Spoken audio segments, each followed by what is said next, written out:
ආයිබෝවන් ඔන්න ඉතින් මම වගේම ඔයාලත් ආස කරන චිකන් කොත්තුවක් හදාගත්තා.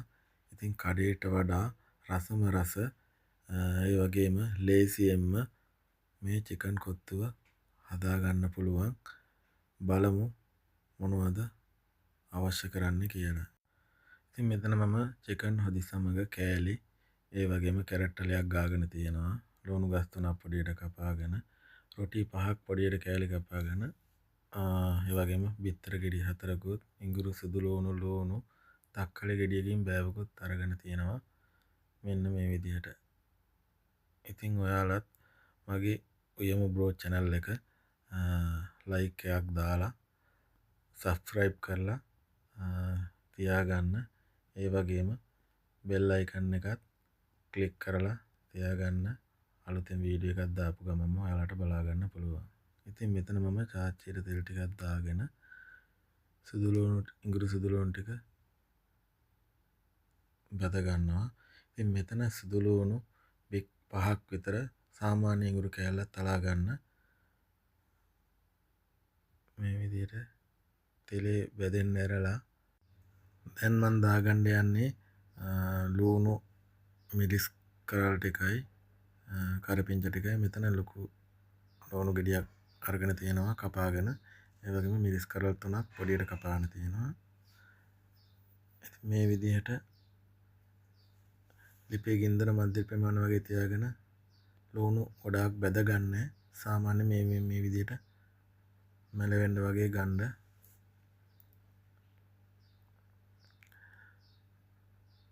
ඉතින් ලුණු ටික මැලවිගෙන එනකොට මම කඩාගත්ත බිත්තර 4 දාගත්තා.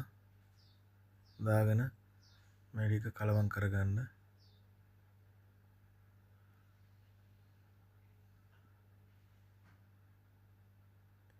ඉතින් මේ ටික දැන් මේ විදිහට හොඳට කලවම් කරගෙන මම මෙතනදී තක්කලි බෑවක් පොඩියට කපාගෙන දාගත්තා.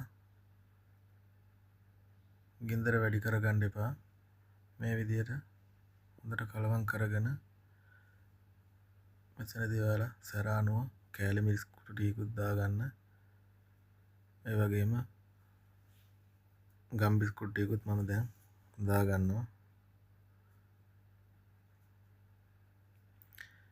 දැන් මේ ටික හොඳට කලවම් කරගන්න ඕන. ගින්දර මධ්‍ය ප්‍රමාණයේ තියාගෙන කහ ටිකුත් දාගන්න. ගොඩාක් නෙමෙයි තේ හැන්දෙන් භාගයක් වගේ වෙන්න කහ ටිකක් දාගන්න. ඉතින් මේ ටික හොඳට කලවම් කරගන්න. ලොකු කෑලි තියෙන්නේ නැති වෙන්න පොඩියට කෑලි කැඩෙන්න හොඳට කලවම් කරගන්න. මොකද එතකොට තමයි මේ දාන දේවල් එක්ක ඔක්කොම මික්ස් වෙලා බිත්තර මෙයා වෙන්නේ. දැන් මම මේ ගාගත්ත කැරට් ටික දාගත්තා. ඒත් එක්කම පොඩියට කපාගත්ත ලුණු කොළ ටිකත් දාගන්නවා. මොකද මෙතනදී මම කැරට් ගාගෙන තියෙන නිසා ලුණු කොළත් මේ එක්කම එකතු කරගන්නවා. එතකොට දෙකම එකම ප්‍රමාණයට මික්ස් කරගන්න පුළුවන්. ගොඩාක් ගින්දර වැඩි කරගන්න. එහෙම වුණොත් මේ ලුණු කොළ වල කැරට් වල මේ පාට ගතිය යනවා. ඒ නිසා මෙන්න මේ විදිහට ලිපේ ගින්දර අඩු කරගෙන කලවම් කරගන්න. දැන් අර බිත්තර මම පොඩියට කඩා ගන්න කිව්වේ මේ ටික හොඳට බිත්තරත් එක්කම හොඳට මික්ස් වෙනවා. එතකොට කොත්තුව දැන් අපි ගත්ත රොටි කෑලිත් මේ එක්කම එකතු වෙනකොට රසයි. එහෙනම් දැන් මම අර කපාගත්ත රොටි කෑලි ටික තමයි දාන්නේ. මේ කුවේට් එකේ ඉතින් මේ තියෙන රොටි ගොඩක් ටිකක් තුනී සෑන්ඩ්විච් වලට ඔතන රොටි තමයි මම අරගෙන තියෙන්නේ. ඉතින් ලංකාවෙන් ඔයාලට ගන්න පුළුවන් කඩවල වලින් මීට වඩා ටිකක් ඝනකම වගේ තියෙන්නේ. ඉතින් මේ රොටි එකත් ගොඩාක් රසයි. ඉතින් ඔයාලත් මේ විදිහට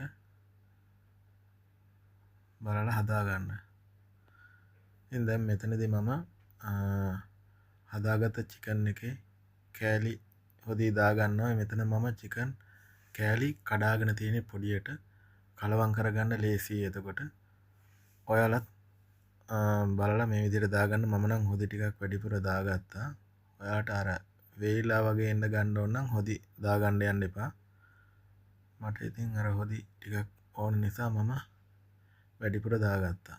ඉතින් මේ විදිහට කලවම් කරගෙන ඉවරලා මම මෙතෙන්ට චිකන් සෝයා සෝස් එක එකතු කරගන්නවා. ඉතින් ඔයාලා තියනවා නම් දාගන්න, නැත්තම් ප්‍රශ්නයක් නැහැ. ඉතින් ගම්බිරිස් කුරු ටිකකුත් එකතු කරගත්තා. සැර ටිකක් මදි නිසා. ඒ වගේම ලුණු ටිකකුත් මම දැන් එකතු කරගන්නවා. ඔයාලත් රස අනුව ලුණු එකතු කරගන්න. දැන් මම මේ ටික හොඳට කලවම් කරගන්නවා. ඉතින් මෙන්න මේ විදිහට තමයි චිකන් කොත්තුවේ නිමාව දකින්නේ. ඉතින් බලන්න, ඇත්තටම මේ චිකන් කොත්තුව ගොඩාක් රසයි. ඔයාලත් මෙන්න මේ විදිහට චිකන් කොත්තුවක් හදා ගන්න. ඉතින් නැවත වීඩියෝ එකකින් හමු වෙන්නම්. ඔයාලට බුස්සරණයි දේපීටයි.